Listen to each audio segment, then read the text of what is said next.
जय श्री कृष्णा। राधे राधे। आज हम माघ मास के महात्म का 17वां अध्याय सुनेंगे। अप्सरा कहने लगी कि हे राक्षस, वह ब्राह्मण कहने लगा कि इंद्र इस प्रकार अपनी अमरावती पूरी हो गया है।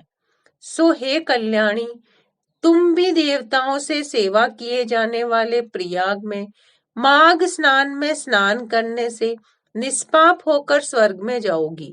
सो मैंने उस ब्राह्मण के ये वचन सुनकर उसके पैरों में पड़कर प्रणाम किया और घर में आकर सब भाई बांधव, नौकर चाकर, धनादि त्याग कर शरीर को नष्ट होने वाली वस्तु समझकर घर से निकली और माघ में गंगा यमुना के संगम पर जाकर स्नान किया।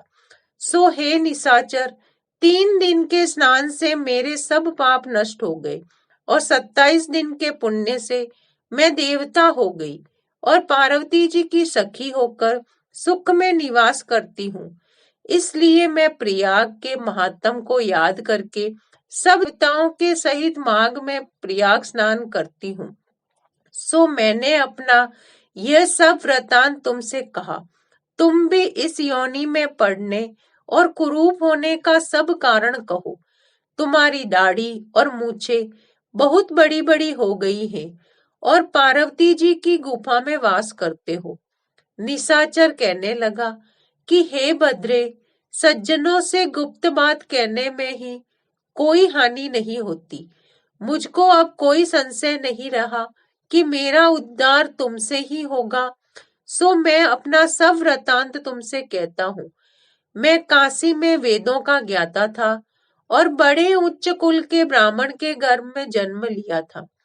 मैंने राजा, पापी, शूद्र और वैश्यों से अनेक प्रकार के दान लिए। मैंने दान लेने से चांडाल को भी नहीं छोड़ा।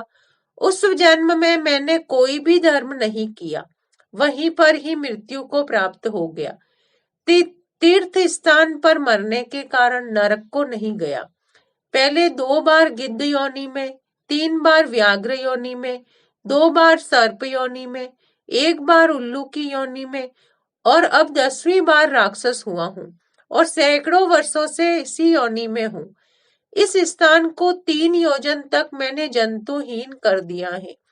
बिना अपराध के बहुत से प्राणियों को मैंने नष्ट किया। इस कारण मेरा मन अत्यंत दुखी है।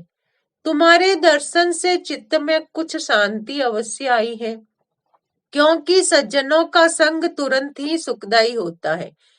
मैंने अपने दुख के कारण आपसे कहे और सज्जन लोग सदैव दूसरों के दुखों से दुखी होते हैं।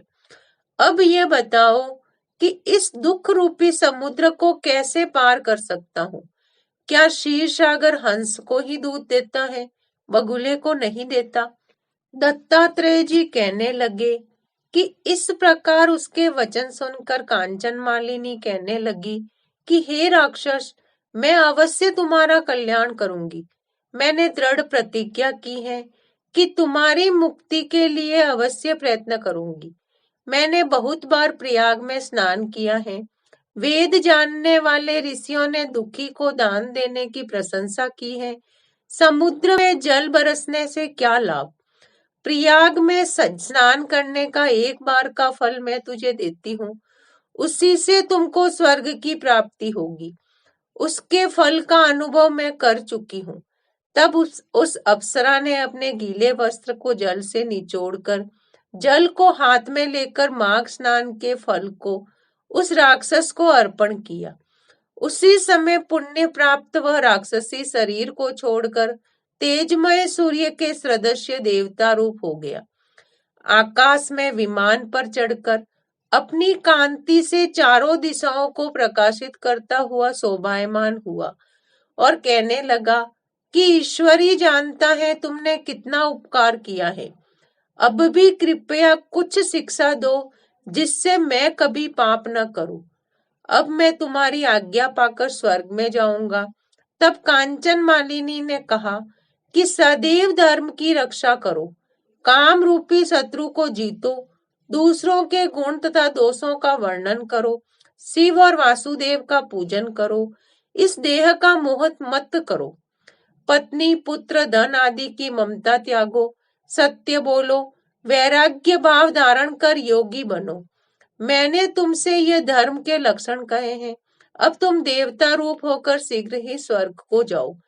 दत्तात्रेय जी कहने लगे कि इस प्रकार गंधर्वों से शोभित व राक्षस कांचन मालिनी को नमस्कार करके स्वर्ग को गया और देव कन्याओं ने वहां आकर कांचन मालिनी पर पुष्पों की वर्षा की और प्रेम पूर्वक कहा कि हे भद्रे, तुमने इस राक्षस का उद्धार किया है। इस दुष्ट के डर से कोई भी इस वन में प्रवेश नहीं करता। अब हम निडर होकर विचरेगी।